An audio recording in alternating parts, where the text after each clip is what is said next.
Greetings, Field of Dreams fans, and welcome to another episode of the Dream Nation Show. I'm your host, Roman Weinberg, and this episode, we are honored to have on our show an accomplished author from the greater Chicagoland area. He has published 6 books, and his 7th will be published in the fall of this year based on the 1919 Black Sox scandal. His name is Daniel Helpingstine. So, without further ado, let's dive right into my interview with Daniel Helpingstine. Good afternoon, baseball fans. I am here with Daniel Helpingstine, an accomplished author. Daniel, thank you for taking the time to speak with me this afternoon. Oh, no problem. I enjoy it.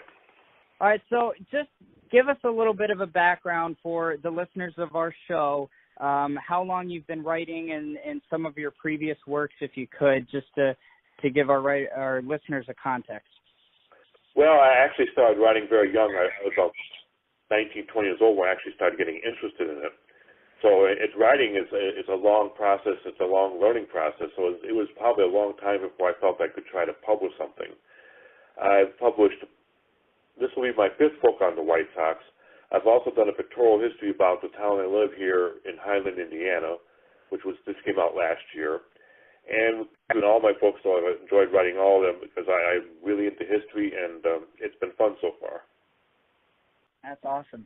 So what inspired you to become a writer? I think what inspired me was the fact that I was an avid reader. The fact that I like reading stories and learning things. And what happened was I became enamored with how people told stories, how writers use the language to provide imagery in a story, and just the whole craft of writing. If you're interested in reading and you love reading stories, it's a strong possibility you'll want to write them someday. Some people can't, but it's something that pushes you to do it. And in other words, I think I always had a strong kind of an urge to express myself, and so that comes out in the written word. Yeah. It seems like everyone has that outlet, whether it's sports or music and whether it's writing, and it seems like you found your niche, so that's great. So yes, you're right. Everybody has some kind of urge there. Yeah. So throughout your writing career thus far, you've written a mystery novel called The Trial of Lucy Summerfield and other various novels. You've written about the JFK assassination and the impact that it had on the nation and on Dallas, yet you continue to turn back to baseball. As you mentioned, this is now your 5th book on the Chicago White Sox. So what is the strong connection that you have with the sport of baseball and more specifically the Chicago White Sox? Well, just like a lot of other young kids, I started playing baseball very young, 5, 6 years old, and it became my favorite sport. I was not really into football and basketball as much, but baseball was something I loved to play as a kid. I always look forward to summer because I just wanted to spend the summer playing baseball. If I was playing baseball every day, I was pretty happy. And then, of course, when I went to my first Major League Baseball game, it was a White Sox game, and I was really awed by the size of the stadium and everything that was going on there. So that's a childhood memory that really sticks with you. Then as you grow up, I'm like any other fan. I kind of equate being a fan of the White Sox to certain aspects of my life or certain parts of my life, like when I got married or when I have a child. And my daughter and I go to games a lot, and it's been a really great experience for my daughter and I to go to baseball games. It's been a great bonding experience for me. And if you talk to any fan, once they get involved and they really like a team, it is an emotional type of thing. And when Paul Konerko retired at the end of the 2014 season and walked off the field for the last time, he was shocked to look out in the stands to see tears in people's eyes. And people did feel a strong connection to him and the team for various reasons. And if you talk to baseball fans, you'll see that for many reasons they'll have this strong emotional tie to the team, and it's not just anything. It's not just the fact whether the team is winning or losing. It's a part of their life. It's like if you listen to a particular song, it might take you to a certain point of your life. That's how baseball fandom is. Yeah. I think it's beautiful how sports can do that. The connection people feel, and And, I mean, you look at it when the Chicago Cubs won the World Series in 2016, how so many fans from across the country were celebrating for, you know, their loved ones and their parents that weren't here anymore, and celebrating for them sometimes more than themselves. It's great to see how people can connect to baseball, and it's so much bigger than the sport, you know. Yeah, and it's I think that it's a rare connection. I think that the connection to baseball is different than any other sport, actually. And you're right, you know, especially in Chicago, when both teams went so long without winning one, people were thinking of others that were not around who never got to see it. So it was a very emotional experience. Yeah, I couldn't agree more. So your fifth book on the Chicago White Sox, if you could share with us the title and what the premise of this book is about. It's 1919 Black Sox Scandal is the title, simply. And the premise of the book is something different than I think what other writers have done when they've tried to explore the subject. I think a lot of writers try to solve the mystery of 1919 and guess what happened, and try to actually write something to make themselves feel better about it. You have people who write things who defend the players or defend Charles Comiskey or whatever, and that's not this type of book. What it is it's kind of looking at the book how the scandal affected the team in the long and the short run, not only from the fact of their especially the media effects of it, their team was losing, but what kind of historical effect this has on the team. And there's a lot of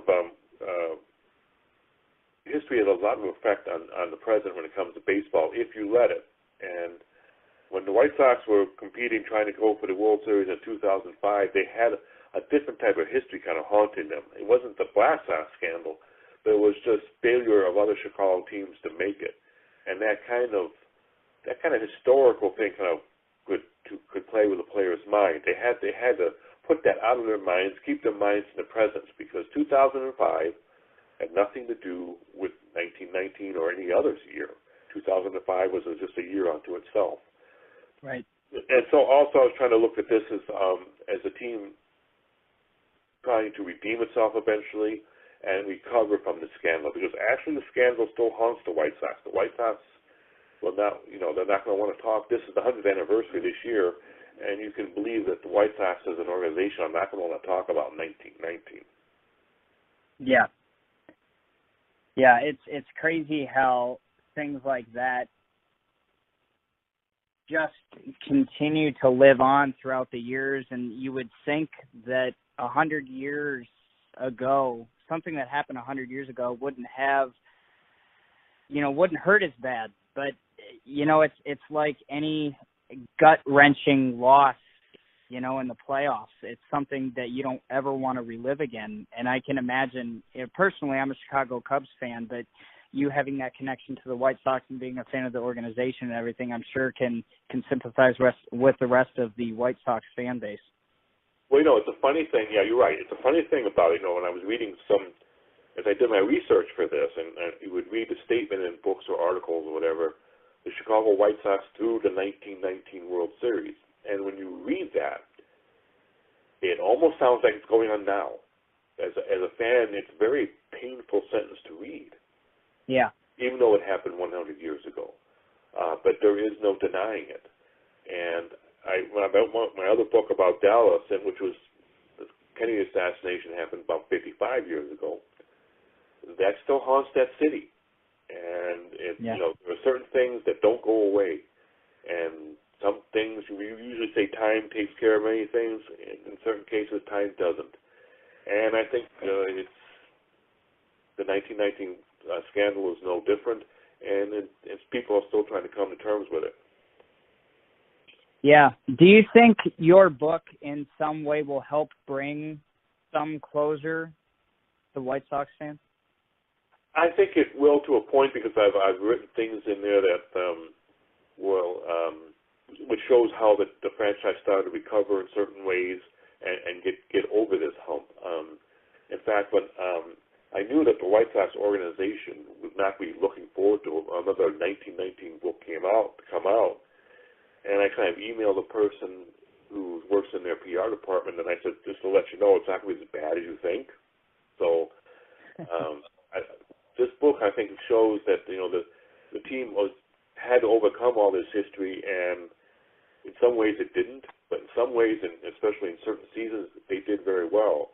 And it's almost the idea about this is a team that struggled to have this legacy hang over them for years and years and years. And I don't think you can describe the effects of the scandal on this White Sox franchise. I think the history of the franchise would be much, much different if this never happened. Yeah, I agree with that.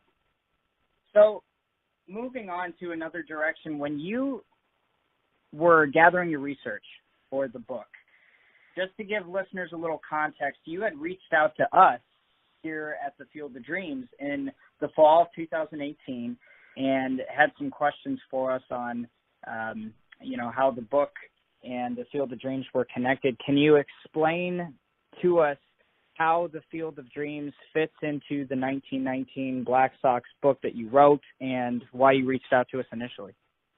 Well, why I reached out to you initially is because I thought the movie, first of all, was a very emotional type of movie and a very stirring movie. And then also because it just shows another thing. You have baseball museums and the National Hall of Fame all over the country. And we have a lot of people who like to visit these places. It's not really surprising that people like to come to visit your site.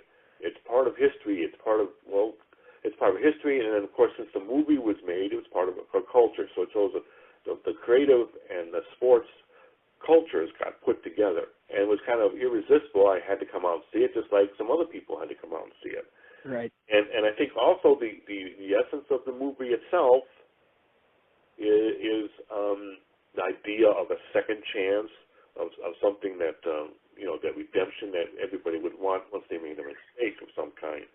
But I think the idea of going out and including the Field of Dreams in the book was just irresistible. It had to be in there. It shows that the people still want a connection and figure out what happened in 1919, and it shows their obviously connection to baseball and any history that it has.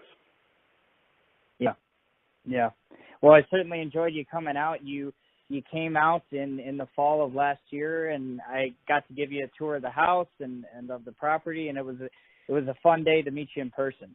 Well, thanks. I really enjoyed it. I enjoyed being out there to realize that's where the movie was made, and I really had a nice time there. And I think that, and I think most baseball fans, if they have a chance to do it and come out and see the Field of Dreams site, it's a moving experience. Yeah, it certainly does take your breath away. So if there was one message for you that should be taken away from the Field of Dreams, what is that and why? What I just mentioned before, I think the biggest and the strongest message I think that comes out of Field of Dreams is the idea of a second chance, of redemption. I don't know of anybody who goes through life who doesn't look back and realize that they made mistakes or they wish they hadn't done certain things. And certain things sometimes last a long time. It can affect your life a long time. And I think the Field of Dreams thing was, the idea was that, okay, somebody was accused of or accused of something that many people would say was awful. And what the Field of Dreams tied into was that it says, okay, you did this. Can you atone for it? And maybe you could have a second chance like everybody else would want. And also, I think that it has a strong tie to fathers and sons, and the whole idea of a father teaching a son how to play baseball. I think it was a very powerful message from the film. And I'd like to tell you a little story about one player who described a manager to me. This player played on the Sox during the 60s, and when he was a pitcher, but his name was Joe Horlin. And Horlin, when he was not pitching, his manager, Eddie Stanky, would have him sit next to him in the dugout and start talking to him about what was going on in the game, and even ask him what he would do in certain situations. It was like a father teaching a son about baseball, and this was a manager teaching a major leaguer about baseball. Yeah. And he told me how much he loved that manager. and he recalls that manager as a father. Wow. I think that's a very, very powerful message. Yeah, it's, we get that all the time from people all over the world. It doesn't have to be necessarily with a relationship with their father, but any loved one or friend, coming to the field, it seems to be the source of serenity and that peace, that they're looking for. The field to me has this religious, kind of aspect to it that is like no other movie site or tourist attraction out there, I think. Yeah, I think that's true, and I think the idea of the field, I mean, it is a field. That's what it is. It's not a stadium, but it is still a baseball field. And the idea of the baseball field has a powerful image, and I think you're right. I think as far as people wanting redemption or some kind of peacemaking, it could be about anything. And a baseball field sometimes can provide that. Yeah. So let's bring it back to your book. When will your book be published, and where can people find it? Okay, the book I believe, will be scheduled to be published in early September. It will be, like any other book, it will be on Amazon and Barnes & Nobles and whatever other bookstores the publisher can find it. So it will be widely distributed. Well, excellent. Well, again, Dan, thank you so much for taking the time to meet with us this afternoon, and you have a great rest of your day. Okay, thanks a lot. I enjoyed it very much. Thank you. And there you have it, my interview with Daniel Helpingstine. I really look forward to reading his book, The 1919 Black Sox Scandal, coming out this fall, and hope you are looking forward to reading it as well. Again, you can find it at any normal bookstore in your area or Amazon as well. Let's talk some Field of Dreams events. We've got a lot coming up on the docket. I know I've touched base on it on previous shows, but I can't help but talk about all of the fun things that we have coming up here. We have the 30th anniversary celebration. Yes, 30 years of the Field of Dreams. Gosh, that's hard to believe. June 15th, Saturday. It is a day-long event with gates opening at 10:30. We have all kinds of exciting family-friendly festivities planned throughout the day, such as live music from local bands like David Minahan from Dubuque and Bo Timmerman from Dyersville. We'll have face painting and inflatables for the kids and 50% off home tours. That's right, 50% off home tours, just $10 a person. And tickets for this event are going at just $10 a person. That's right, $10 a person, and 14 and under get in free. We are featuring local businesses on site, our proud sponsors such as the Dubuque Fighting Saints, American Trust and Savings Bank, and so many other great sponsors of our event. Envision Tees will have an event t-shirt for us as well, one of our sponsors, and we'll have local food vendors on site, such as Candle Ready Cakes, a cupcake vendor from Dubuque, Iowa, Happy Hibachi, Chad's Pizza, if you haven't had their pizza, you have to on June 15th, from Dyersville, Iowa, and so many others. We are so excited about this event, and the day will end with a game under the lights between the iconic Ghost players and the Iowa Dream Team, made up of celebrities with Iowa roots, such as Mike Boddicker. That's right, former professional pitcher Mike Boddicker, Adam Haluska, former Iowa Hawkeye and Iowa State Cyclone, and other athletes as well with Iowa roots. So definitely don't want to miss that at 7 o'clock, and this perfect day will end just the way it should with a showing of the movie in the outfield. And there is nothing, I can tell you from experience, there is nothing like watching the Field of Dreams out in that outfield. It's quite incredible. So grab the family, grab your friends for this day you're not going to want to miss on June 15th, the 30th anniversary celebration, especially if you've not been out there before. If you haven't, shame on you, it's been 30 years. You got to get out here. And there's definitely no better time than Saturday, June 15th. So we hope to see you there. We have plenty of other events as well. Our Ghost Sunday shows are a favorite from the fans every year. Every other Sunday, they're held in the afternoon at 1 o'clock from Independence Day weekend to Labor Day weekend, and there are 4 this year. For all of this information, to purchase tickets for our 30th anniversary and more, go to our website, fieldofdreamsmoviesite.com. and we hope to see you at the field this year. Well, that is all the time we have for today, but stay tuned. 2 weeks from today, we will sit down with Keith Ray, President and CEO of Travel Dubuque out of Dubuque, Iowa, and lead organizer and orchestrator of the Ghost Players. That's right, the legendary Ghost Players still live 30 years later and going strong. If you want to learn all about them, you'll have to stay tuned 2 weeks from today. I'm